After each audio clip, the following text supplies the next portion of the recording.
சிம்மராசிக்காரர்களுக்கு 12ஆம் இடத்துல ராசிநாதன் அப்படியே குருவோடு சேர்ந்திருக்கின்ற மாதமாக இந்த மாதம் அமையும். மாதத்தின் முதல் 15 நாட்கள் ராசியிலேயே சுக்கிரன் இருக்கிறார். இந்த சுக்கிரன் உங்களுக்கு ஒரு தன்னம்பிக்கையை கொடுக்கக்கூடிய அமைப்புகள்.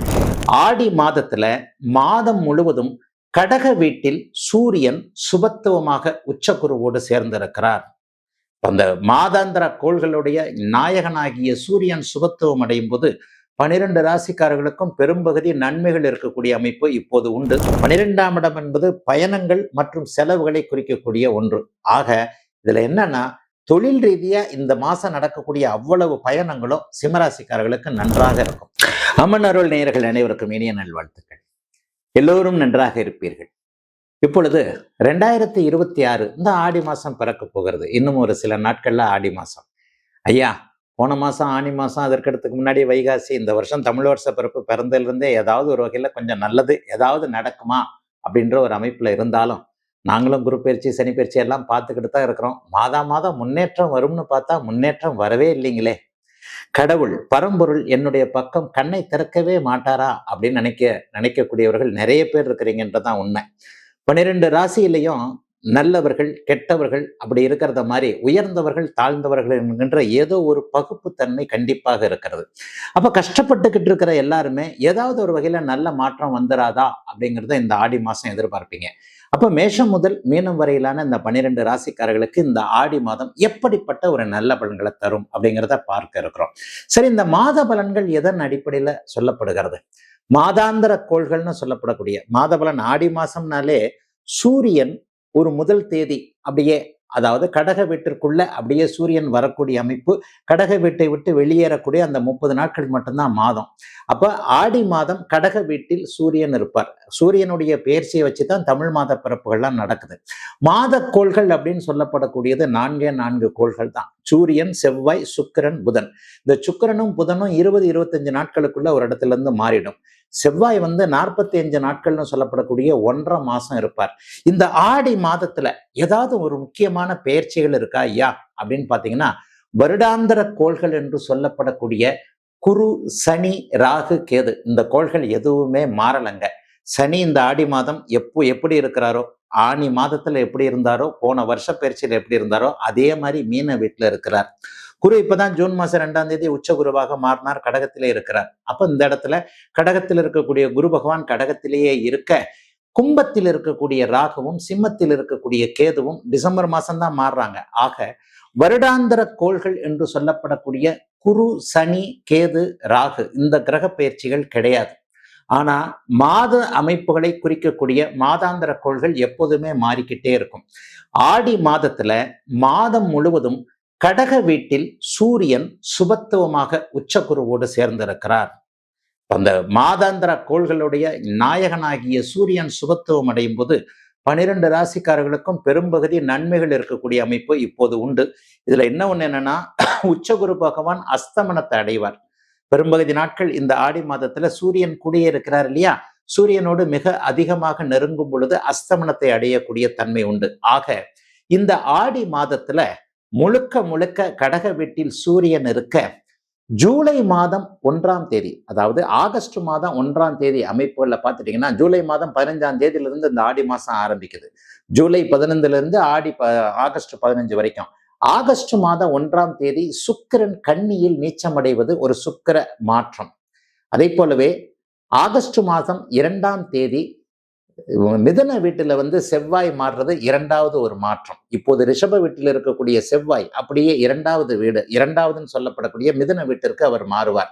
அதே போலவே புதனும் கொஞ்ச நாள் கடக வீட்டிலேயே கொஞ்சம் வலிமையாக இருப்பார். ஆக இந்த ஒரு சின்ன பெயர்ச்சிகளை தவிர செவ்வாய் மிதுனத்திற்கு மாறுவது, கன்னியில் ஜூலை மாதம் 1ஆம் தேதி சுக்கிரன் நீச்சத்தை அடைவது என்பதை தவிர்த்து பெரிய மாற்றங்கள் எதுவும் இல்லைங்க.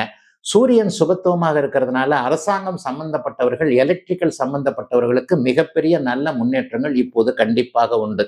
இந்த ஆடி மாதம் முழுவதுமே அரசு ஊழியர்களாக இருக்கக்கூடியவர்கள், அரசாங்க அமைப்புல அரசியல்வாதிகள்னு சொல்லுவோம் இல்லையா, பொதுநலவாதிகள், பொதுநல வாழ்க்கையில பொது வாழ்க்கையில இருக்கக்கூடியவர்கள் எல்லாருக்குமே ஒரு உயர்ந்த பதவிகள் கிடைக்கக்கூடிய தன்மைகள் உண்டு. சூரியன் வலுவாக இருக்கின்ற காரணத்தினால் ஏற்கனவே உயர்ந்த பதவிகள் இருக்கக்கூடியவர்கள், மேனேஜரா இருக்கிறேன், ஜிஎம்மா இருக்கிறேன், வைஸ் சேர்மனா இருக்கிறேன், அல்லது நானே ஒரு கம்பெனியோடைய டாப் லெவல் ஒரு பொசிஷன்ல இருக்கிறேன், அல்லது இந்த குடும்பத்துல டாப் லெவல் போஸ்டில் இருக்கிறேன், இந்த மாதிரியாக ஒரு உயர்ந்த பொறுப்பில் இருக்கக்கூடியவர்கள் எல்லாருக்குமே இந்த ஆடி மாதம் சூரியன் அப்படியே குருவோடு சேர்ந்து சுபத்துவமாவதால் மேலும் நல்ல மாற்றங்கள், ப்ரொமோஷன் எதிர்பார்த்து காத்து கொண்டிருப்பவர்களுக்கு நல்லவைகள் நடக்கக்கூடிய அமைப்புகள் கண்டிப்பாக உண்டுங்க. சுக்கரனுடைய நீச்சம் ஆடி மாதத்தின் 2வது வாரம் தான் நடக்குது. சுக்கரன் ஆடி மாதத்துடைய பிற்பகுதியில கடைசி 15 நாட்கள் கொஞ்சம் நீச்சமாக இருக்கிறார். பெண்கள் சார்ந்த விஷயங்கள்ல கொஞ்சம் எதிர்பார்ப்புகளோடு கொண்டிருப்பவர்களுக்கு கொஞ்சம் அப்படி இப்படித்தான் இருக்கும். தங்கம் விலைய கேட்பீங்க எப்பவுமே. தங்கம் விலை கொஞ்சம் கட்டுக்குள்ளதான் இருக்கும். இப்போ இருக்கிறத விட கண்டிப்பாக உயராது, குரு அஸ்தமனத்தை அடைகின்ற காரணத்தினால் என்பது ஒரு தெளிவான ஒன்று. ஆகவே தங்கம் விலை இன்னும் கொஞ்சம் அப்படியே எகுருமோ அப்படின்னு பயப்பட வேண்டாம். உண்மையை சொல்ல போனால் புதனும் சூரியனும் மிக வலுவான ஒரு அமைப்பை அடைவதால் கணிதம் சார்ந்த தொழில் அமைப்புகள் இருக்கிறவங்க, கம்ப்யூட்டர் சார்ந்த தொழில் அமைப்புல இருக்கிறவங்க வேலை போயிடுமோ அப்படின்ற ஒரு சின்ன பயத்துல, ஐடி ஃபீல்டை பார்த்தா இன்னைக்கு ஒன்றும் பெரிய அளவுல இல்லை, எந்த நேரத்துல வேலை போகுமோ அப்படின்ற மாதிரிதான் சில பேர் இருக்கிறீங்க.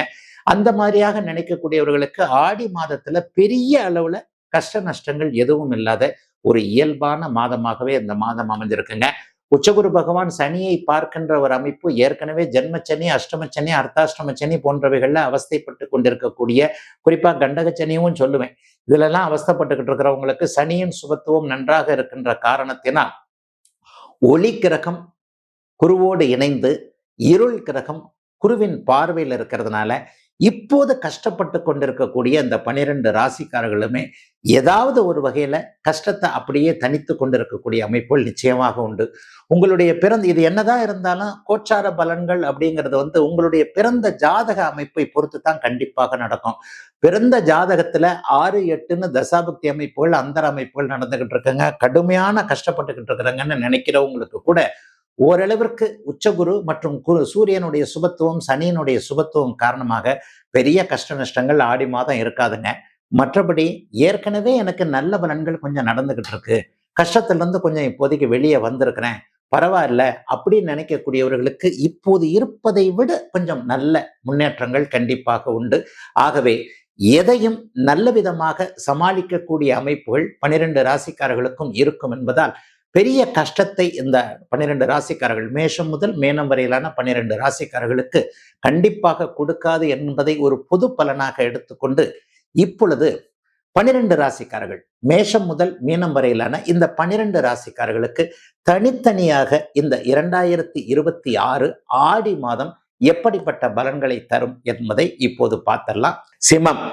சிம்மராசிக்காரர்களுக்கு 12ஆம் இடத்துல ராசிநாதன் அப்படியே குருவோடு சேர்ந்திருக்கின்ற மாதமாக இந்த மாதம் அமையும். இதுவரைக்கும் 11ஆம் இடத்துல இருந்த இந்த சூரியன் ஆடி மாதத்துல 12ஆம் இடத்திற்கு வருகிறார். 12ஆம் இடம் என்பது பயணங்கள் மற்றும் செலவுகளை குறிக்கக்கூடிய ஒன்று. ஆக இதுல என்னன்னா, தொழில் ரீதியா இந்த மாசம் நடக்கக்கூடிய அவ்வளவு பயணங்களும் சிம்மராசிக்காரர்களுக்கு நன்றாக இருக்கும்.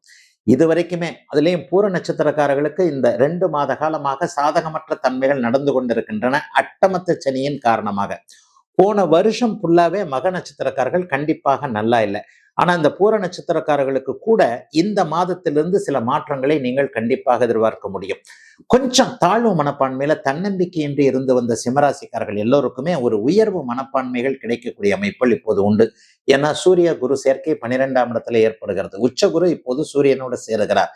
இது ஒரு மிகப்பெரிய நல்ல மாற்றம். ஆக என்ன, பயணங்களின் மூலமான நன்மைகள், வெளிநாடு வெளிமாநிலம் போன்ற இடங்களுக்கு அனுமதிகள், விசா வரல, பாஸ்போர்ட் கிளியரன்ஸ் ஆகல, இந்த மாதிரி, அல்லது ஆபீஸ்ல நான் மட்டும் அனுப்ப மாட்டேன்றாங்க, வீட்டுல எனக்கு பெர்மிஷன் கொடுக்க மாட்டேன்றாங்கன்ட்டு ரொம்ப நாளாக வெளிநாடு வெளிமாநிலம் போக வேண்டும் என்று நினைத்து கொண்டிருந்தவர்களுக்கு அதற்கான அனுமதிகள் கிடைக்கக்கூடிய மாதமாக இந்த ஆடி மாதம் கண்டிப்பாக அமையும். மாதத்தின் முதல் 15 நாட்கள் ராசியிலேயே சுக்கிரன் இருக்கிறார். இந்த சுக்கிரன் உங்களுக்கு ஒரு தன்னம்பிக்கையை கொடுக்கக்கூடிய அமைப்புகள்.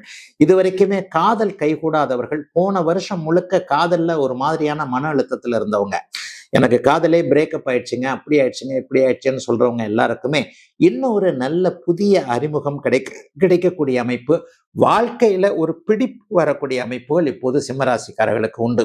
சிம்மராசிக்கு இப்போது அட்டமத்து சனி கொஞ்சம் கொடுமையான பலன்களை செய்து கொண்டிருக்கிறது என்பதுதான் உண்மை. ஆனா அட்டமத்து சனியை இப்போது உச்சகுரு பார்ப்பதால் பெரிய கெடுதல் நடக்காம சின்ன சாதகமற்ற தன்மைகள், முடக்கங்கள், தடைகள் மட்டும்தான் இப்போது சிம்மராசிக்காரர்களுக்கு இருக்கும். அதுவும் சூரியன் சுபத்துவத்தை அடைகின்ற காரணத்தின் அடிப்படையில பெரிய நல்ல மாற்றங்கள் இப்போது கண்டிப்பாக உண்டு. ஆகவே எதையும் சாதிக்க முடியும் என்கின்ற ஒரு உத்வேகமும் புத்துணர்ச்சியும் இருக்கக்கூடிய தன்மைகள் இப்போது உண்டுங்க. ஆடி மாதத்துல 3வது வாரம் 4வது வாரம் சுக்கிரன் உங்களுக்கு 2ஆம் இடத்துல நீச்சத்தை அடைகிறார். இப்போது பெண்களின் மூலமான பணவரவுகள், குடும்பத்துல கொஞ்சம் நல்ல அமைதிகள் இருக்கக்கூடிய தன்மைகள் உண்டு. பெண்களின் மூலமான பணவரவுன்னா அவரவருடைய வயதிற்கேற்றாற் போல அம்மா கிட்டயோ அக்கா தங்கச்சி கிட்டயோ, தன்னுடைய தாரம் என்று சொல்லப்படக்கூடிய மனைவி கிட்டயோ, தன் மகள் மூலமாகவோ, தோழிகள் என்று சொல்லப்படக்கூடிய அலுவலகத்துல வேலை செய்யற பக்கத்துல அக்கத்துல இருக்கிறவங்க மூலமாக இதுவரைக்கும் இருந்து வந்த ஒரு இணக்கமற்ற சூழ்நிலைகள் மாறி அவர்களின் மூலமான ஒரு பணவரவுகள் வரக்கூடிய சூழல் கண்டிப்பாக உண்டு. எதையும் சாதிக்கக்கூடிய, இருக்கின்ற பிரச்சனைகள் தீர ஆரம்பிக்கின்ற நல்ல மாதமாக அமைஞ்சிருக்குங்க. சிம்மராசிக்காரர்கள் எல்லோருக்குமே இந்த ஆடி மாதம்